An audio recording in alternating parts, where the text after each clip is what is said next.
Madam Secretary. Thank you so much, Governor. It's so fun being here. I just was, with this group, we were back and we were talking and just visiting, and they were telling me how they ran for student council, and it was exciting, and they were, some of them are a little hesitant to go to middle school next year, but I know they're all going to just excel wherever they go because this is a great group of students.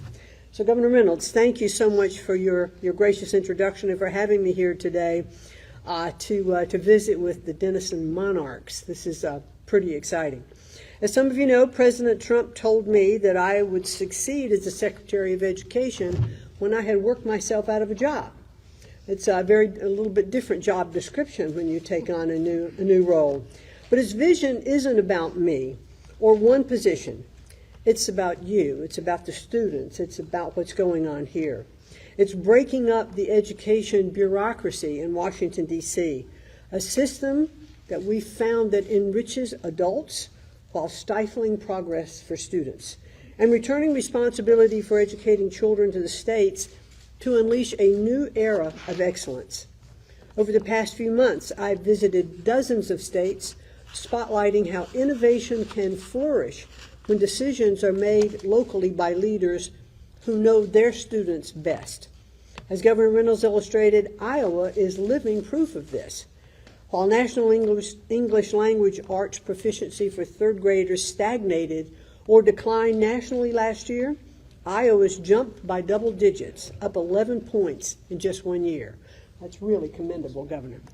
Science proficiency in your schools rose across all tested grades, rebounding significantly since pandemic losses. And nearly 56% of Iowa schools rank in the top 3 performance categories on state assessments, which is up 46% from last year.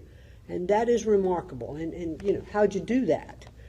And it's pretty simple. If you really boil it down, leaders like Governor Reynolds and Director Snow identify the needs of their state and put proven solutions into action, such as personalized reading plans and evidence-based literacy instruction, along with the science of reading. And I've been witnessing that firsthand this morning in several different classrooms. You didn't just envision change, you didn't just talk about it, you did it. And that's why today we have exciting news.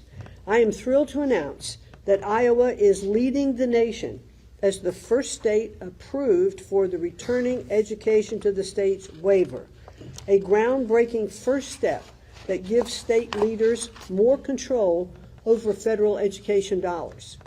Iowa now has the flexibility to cut paperwork and simplify 100% of state activities funding streams. It can invest in proven strategies to build a world-class teacher pipeline, close achievement gaps, and open post-secondary opportunities to prepare for a great career. Nearly $8 million over 4 years will break free from bureaucracy at the state and local levels and instead focus directly on supporting students who deserve it. Less than 2 months after we encouraged states to act, Iowa was the first in the nation to officially apply for this waiver after first laying out its innovative vision in the spring of 2025. And just this week, Governor Reynolds continued her commitment to education freedom by announcing Iowa's participation in a new federal education freedom tax credit program, which she mentioned, which will start in 2027. This is a momentous step to break away from top-down mandates and expand school choice. And I know how hard Governor Reynolds worked for school choice over 2 terms, really battling to get it through, but she did it. This is a way to allow families to tailor their child's education to what best suits them. Time and time again, Governor Reynolds and Director Snow have proven that they put Iowa students first. Thank you for setting a standard of leadership that inspires the entire nation. And there's more good news. Iowa has also been approved as an EdFlex state, which allows them to grant districts waivers from certain federal requirements without first having to submit requirements to the department. This approval cuts through federal red tape, eases compliance burdens for districts, and empowers them to implement strategies that best meet the needs of their students. Because, as the governor said, it's not one size fits all for education. And this is just the beginning. I'd also like to thank Governor Reynolds, Director Snow, and their teams for bringing concerns from district leaders about the reporting burdens they face to federal programs, because if we don't hear and we don't know, we can't make change. We are committed to reviewing all reporting requirements and compliance burdens across the Department of Education. We know that one size all, as I mentioned, mandates fail. States should lead, and Washington should support their sound approaches and get out of the way.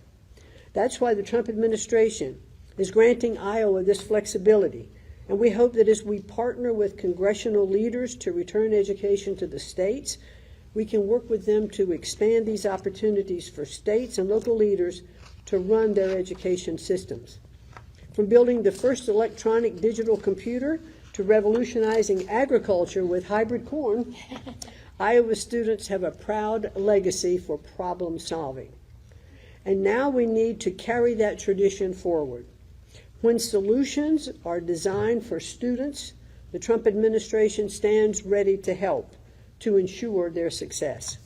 With greater freedom and flexibility to develop effective educational practices for students, schools become places where potential roars to life. And what I saw here was kids having fun, enjoying being in the classroom, interacting with each other. Teachers, being probative with their questions that are causing them to think. And I was watching one teacher in a classroom. She asked a question. Students started answering. This was a small table of kind of one-on-one instruction. And she didn't let the students answer right away. She says, no. Talk to your neighbor. Discuss this. Tell me what each of you are thinking. And then she came back to get their response. I think there was like this guy Socrates that did a lot of stuff like that. So it was kind of fun really watching that in the classroom. Inside these walls, students develop strength and skills through the right teaching and support, preparing to step forward as monarch lions, bold, fearless, and ready to conquer new horizons.